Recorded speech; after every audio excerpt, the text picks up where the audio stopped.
Hello नमस्कार, भोकाली online classes में आपका स्वागत है। हमारे चैनल को सब्सक्राइब करें, लाइक करें व शेयर करें।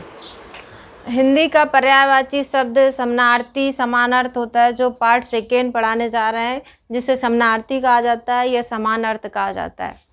हिंदी में ये आर.ओ. में 20 तारीख को पेपर है, उसी में बहुत 10 नंबर का आएगा पूरा। और UPSI, UP police, UP PCS और एमपी पीसीएस या कोई भी एग्ज़ाम पीसीएस या यूपीएससी या रेलवे एसएससी लेखपाल, किसी में भी हर जगह ये पर्यायवाची पूछी जाती है, इसीलिए मैं इसको पढ़ा रही हूँ। जैसे यमुना को देखते हैं। यमुना क्या है कि यमुना बहुत इम्पॉर्टेंट है और ये कई बार क्वेश्चन में पूछा गया है। यमुना जैसे यमी, यमी तो इसमें क्या होगा? यमी, यमुनानुजा, सूरजा, भानुजा, सूरतनया, सूरपुत्री, कालिंदजा, कालिंदी, हंसुता। ये सभी जो यमुना की पर्यायवाची है, इसको कैसे पहचाने, कैसे जाने कि ये यमुना की पर्यायवाची? ऐसे तो हमने बता दिया कि ये यमुनजा, सूरजा, भानुजा, सूरतनया, सूरपुत्री, कालिंदजा है, लेकिन आप अगर एग्ज़ाम में जाते हैं तो वहाँ पे किस तरह से पहचाने? आपको याद नहीं है, फिर भी आपको जानना है, तो क्या कैसे जानेंगे? वो आपको ट्रिक हम यहाँ बता रहे हैं। जैसे यमुनजा दिया है, तो यमुनजा को अगर तोड़ते हैं, यम धन अनुजा। यम क्या हो गया? यमराज हो गया। अनुजा क्या हो गई? छोटी बहन हो गई। तो यमराज की छोटी बहन, तो क्या कहा जाएगा? यमुनजा। यमराज की छोटी बहन कौन? यमुना। तो इस तरह के जब कहानी रिलेट करके कोई चीज़ पढ़ी जाती है तो वो शायद ज़्यादा याद रहेगी, इसलिए हम ये कहानियाँ बताएंगे आपको। अब इसी के साथ जा लगा हुआ है, भानुजा लगा है, सूरतनिया लगा है। तो ये जो जा लगा हुआ है, जो जा लगा हुआ है, तनिया लगा हुआ है, पुत्री लगा हुआ है, कालिंदजा जा लगा हुआ है, ई लगी हुई है, सुता लगा हुआ है, इन सब का मतलब होता ही है पुत्री। इन सब का मतलब क्या होता है? पुत्री होता है। अब किसकी हैं पुत्री? यमुना जी किसकी पुत्री हैं? सूर्य की पुत्री मानी गई है। तो आप देख सकते हैं सूर्य से जुड़ा, जब जिसके साथ जो रिलेट हो, जैसे अब यमुना को सूर्य की पुत्री माना गया है, तो अब सूर्य से पर्यायवाची यमुना की बन जाएगी। तो अब सूर्य क्या होगा? सूर्य का अगर जा लगा दिया तो सूर्य की पुत्री हो गई यमुना जी। भानुजा, भानु को भी क्या बोला जाता है? सूर्य तो बोला जाता है। तो ये भी क्या हो गए? सूर्य की पुत्री। कौन हो गई? यमुना हो गई। सूरतनिया, सूर्य की पुत्री। तनिया भी क्या पुत्री को ही बोला गया है, तो सूरतनिया कह दिया, सूरपुत्री कह दिया, कालिंदजा कह दिया, जा लगा हुआ है, कालिंदी कह दिया, और हंस सुता। हंस किसे कहा गया? सूर्य को कहा गया, तो सूर्य पुत्री। तो इस तरह से आप याद कर सकते हैं कि सूर्य की जो पर्यायवाची होगी वही यमुना की पर्यायवाची होगी। इसीलिए कालिंदजा और कालिंदी या हंस सुता कई बार पेपर में पूछा गया है, पीसीएस के पेपर में, और जो किसी भी एग्ज़ाम में देख सकते हैं, दरोगा या पुलिस, जो सब जगह कहीं ना कहीं मिल जाएगा आपको। इसी के साथ ये सूर्य की पर्यायवाची मानी गई है, ठीक है। या सूर्य की पर्यायवाची देख लें या फिर उसमें जा लगा दें तो आप यमुना जी की पर्यायवाची जान जाएंगे। अब इसके साथ राक्षस की पर्यायवाची देखते हैं। राक्षस क्या है? असुर, धनुष, दानव, दैत्य, सुरारी, यातुधान, निशाचर और रात्रिचर, रजनीचर और तमीचर। तो इसमें क्या होता है कि असुर, धनुष, दानव, दैत्य, ये तो सब राक्षस प्रवृत्ति में आते ही है। सुरारी, यातुधान, निशाचर, अगर हम रात की पर्यायवाची में चर जोड़ दें तो वो किसकी पर्यायवाची बन जाएगी? राक्षस की बन जाएगी। जैसे देख सकते हैं निशाचर, रात्रिचर, रजनीचर, तमीचर, तो ये सब क्या होंगे? ये राक्षस प्रवृत्ति के आ जाएगा। तो इसलिए राक्षस का भी कई बार क्वेश्चन में आया हुआ है। हम इसमें जो बोर्ड में पढ़ाएंगे वो वही पढ़ाएंगे जो एग्ज़ाम में आए हुए हैं, उन्हीं को क्वेश्चन को छाँट छाँट के हम यहाँ लाते हैं और वही आपको बताते हैं।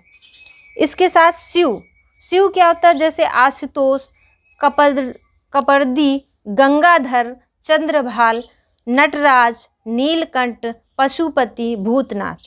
अब आप देख सकते हैं शिव को कैसे रिलेट करें। भगवान भोलेनाथ को देख लो, उनकी फ़ोटो देखो, उसमें देखो कि उनके पास क्या क्या चीज़ें हैं। उनके पास चंद्रमा पाई जाती तो चंद्रभाल कहा जाता है, उनके पास नाग पाया जाता है तो नाग देवता भी कहा जाते हैं, उनके पास देखते होंगे जो अभी शिव पार्वती का नाटक आता है उसमें दिखाते हैं बहुत सारे भूत ऊत खड़े रहते हैं, भगवान जी के देवता भी खड़े रहते हैं। तो वहाँ पे क्या होता है, उनको भी क्या कहा गया, भूतनाथ कह दिया गया। भोलेनाथ को क्या कहा, भूतनाथ भी बोल दिया गया। नटराज, क्योंकि उन्होंने एक राक्षस का वध करने के लिए नटों का जो नाच किया था, उसी देखी होगी जो मूर्ति नटराज की गई जाती है वो भोले बाबा की है, तो उसे क्या नटराज भी कहा जाता है। नीलकंठ, क्योंकि भगवान नीले क्यों हैं, क्योंकि उनका गले में उन्होंने विष धारण कर लिया था, इसलिए उनका नीला कंठ है, तो नीलकंठ बोल दिया गया। गंगाधर, क्योंकि भगवान गंगा जी को अपने सर में विराजमान किए थे, तो उन्हें गंगाधर बोल दिया। तो भगवान के ये सारे नाम के हिसाब से ही रखा गया, जो भगवान के पास थी, जो चीज़ें थी उसी से ये पर्यायवाची बन गई। जो भगवान का नाम दे दिया वही पर्यायवाची हो गई। अब पार्वती की बात करें तो पार्वती माता उनकी क्या थी, पत्नी थी, तो उनके नाम से भी भगवान के नाम दिए गए। उमापति दिया गया, उमाकांत दिया गया, गौरीपति दिया गया और पार्वतीनाथ दिया गया। तो इस तरह से शिव भगवान के ये सारे पर्यायवाची हैं। अब इनको जब पेपर में आता है तो कुछ अलग आता है, क्योंकि सब जो एग्जामिनर होता है वो देखता है कि हर बच्चा पढ़ाई कर रहा है, हर बच्चे को इतनी चीज़ें आती होंगी, तो वो कुछ घुमा करके देता है। वो दे देगा आशुतोष, आशुतोष दे दिया। अब तुम वहाँ पे घूम गए, क्योंकि तुमने तो सारी चीज़ें पढ़ी लेकिन आशुतोष नहीं पढ़ा, जबकि आशुतोष किसका है, शिव जी का है। कबर्दी, ये भगवान भोलेनाथ को ही कबर्दी कहा गया है। तो इस तरह से याद रखें। अब इसके बाद आते हैं पार्वती।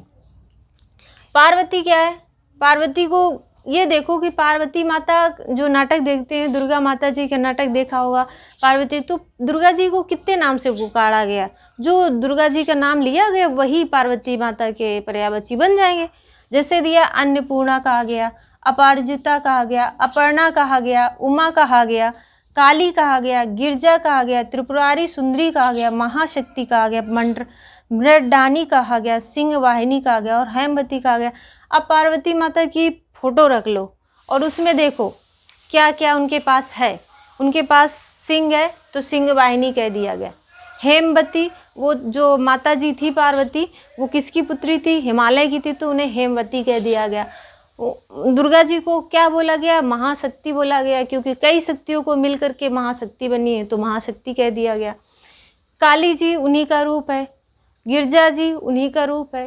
त्रिपुरारी सुंदरी क्यों कहा गया, उनकी 3 नैन है, 1 नहीं 2 नहीं 3 नैन है। तो 3 नैन मतलब एक नैन जैसे भगवान भोलेनाथ की यहाँ लगी हुई, ऐसे माता दुर्गा की भी लगी हुई है, तो इसलिए उनको त्रिपुरारी सुंदरी भी कहा दिया गया। इसके बाद अन्नपूर्णा, अन्न को देने वाली, और अपर्णा, उमा, ये सारे नाम माता जी के बोले गए, इसलिए पार्वती माता के इतनी पर्यायवाची हो गई। और इसी के साथ और भी कह सकते हैं कि भोले बाबा के हिसाब से शिव पार्वती, शिव उमा, तो अगर शिव लगा करके भी बताए गए तो मतलब पति पत्नी का एक दूसरे से कंबाइन हो सकता है, कि जैसे पार्वती के साथ शिव जी को जोड़ दिया जाएगा और शिव जी के साथ में पार्वती के नाम जोड़ करके भी पर्यायवाची बन जाते हैं। जो मतलब कहा गया है उसी को आपको प्रकट करना है।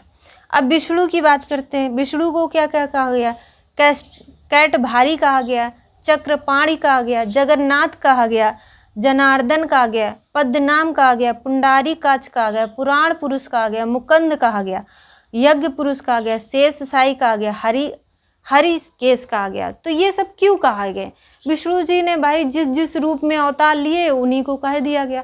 अब विष्णु जी के पास क्या क्या है देख लो।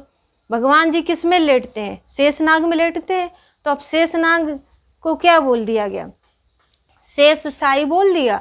भगवान शेषनाग की सैया पे लेटते हैं तो उसको शेष, इसलिए उनको नाम शेष साई बोल दिया गया।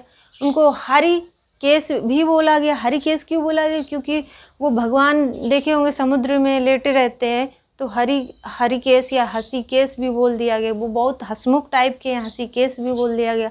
वो भगवान को देखो विष्णु कोई ना कोई अवतार ले लेते हैं और उसी के साथ तो इंसान से माया करते हैं। तो ये सब जो अवतारी रूप लिए तो इन्हें हंसी केस भी कह दिया गया। चक्रपाणी, वो चक्र लिए रहते तो चक्रपाणी कह दिया गया। जगन्नाथपुरी गए होंगे तो वहाँ देखा होगा जगन्नाथ भगवान को, तो उन्हें जगन्नाथ दे दिया गया।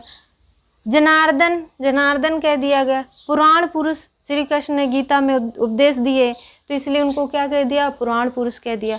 तो ये सब भगवान को जो जो काम किए हैं, जिस रूप में आए हैं, वही कह दिया गया है। यज्ञ पुरुष राम के रूप में आए थे तो उन्होंने कई यज्ञों को बचाया, कई यज्ञ किए, तो वो सब क्या हो गए, यज्ञ पुरुष भी कह गए। तो अब याद कर सकते हैं कि आप ऐसे देख सकते हैं कि पर्यायवाची कितनी हो गई। अब इनकी विष्णु किसके पति हैं, लक्ष्मी जी की हैं, तो लक्ष्मीपति भी कहा जा सकता है। तो ये सारी चीज़ें आपको थोड़ा उनका अर्थ जान करके आप पर्यायवाची जान सकते हैं और उनमें रिलेट कर सकते हैं कि ये पर्यायवाची किसकी हो सकती है।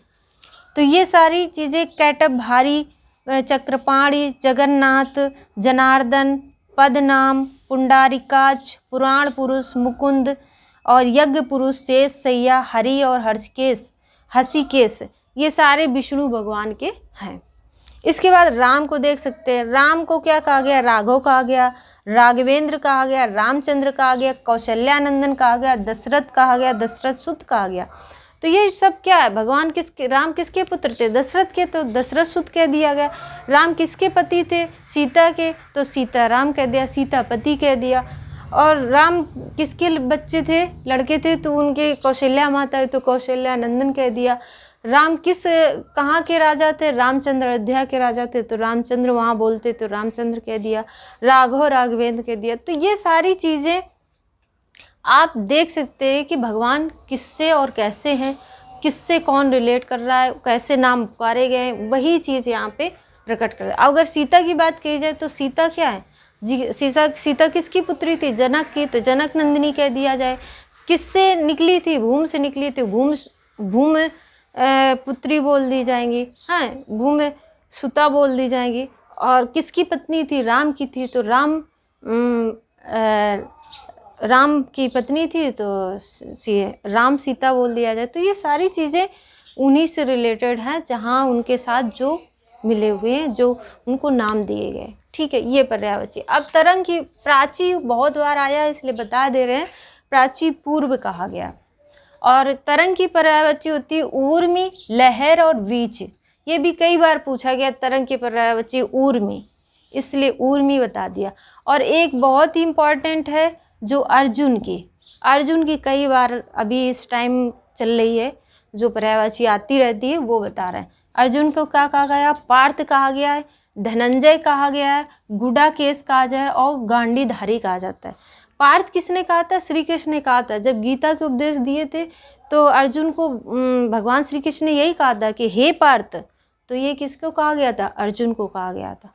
इसके बाद आप देखिए गांडीधारी, गांडीधारी जो गांडी को धारण करने वाले, श्री कृष्ण ने ही गांडी दिया था, तो जो श्री कृष्ण भगवान ने गांडी अर्जुन को दिया था तो गांडीधारी कहा गया था। और जब भगवान जा रहे थे तो उन्होंने अपना गांडीधारी ले गए थे। कैसे ले गए थे, उनको बुलाया और बोले मेरी जो ये नहीं जा रही है, तो आकाशवाणी दी कि ये नहीं जा रही है तो इसको आप अपने धनुष से भेज दो, तो उसी के साथ धनुष भी चला गया था। तो ये सारी चीज़ें, धनुष की शक्ति चली गई थी, धनुष नहीं गया था। तो इस तरह से ये सारी पर्यायवाची बनती हैं। और इसी के साथ ये एग्ज़ाम जो आर का है 20 तारीख को, अच्छे से तैयार कर लो। 10 नंबर इससे पूरे पक्के होने हैं। और जो मैंने बताया ये पेपर में हर एग्ज़ाम में आए हुए मैंने निकाल के वही आपको बताया है, ताकि आप अच्छे से पढ़ सकें। होते तो बहुत हैं लेकिन फिर भी मैंने जो मुझे इम्पॉर्टेंट लगे वो मैंने आपको बता दिया है। इसी के साथ आप तैयारी करें, पुलिस, एसआई, आरओ या टीचर भर्ती, कुछ भी तैयारी करें तो उसमें ये पर्यायवाची आएंगे ही। 3-4 नंबर की तो सभी में आती हैं, लेकिन जो पीसीएस लेवल के एग्ज़ाम होते हैं उसमें 10 नंबर आरओ में देते हैं। और उसमें अभी जो पेपर है वो 60 नंबर का ही है, क्योंकि उसमें विलोम शब्द, पर्यायवाची, तत्सम तद्भव और ये अनेक शब्द और विशेषण विशेष यही सब आ रहा है। इसलिए मैं उसी का सिलेबस पहले पूरा करा रही हूँ ताकि बच्चों को वहाँ जाकर कोई दिक्कत ना हो। इसी के साथ थैंक यू, नमस्कार।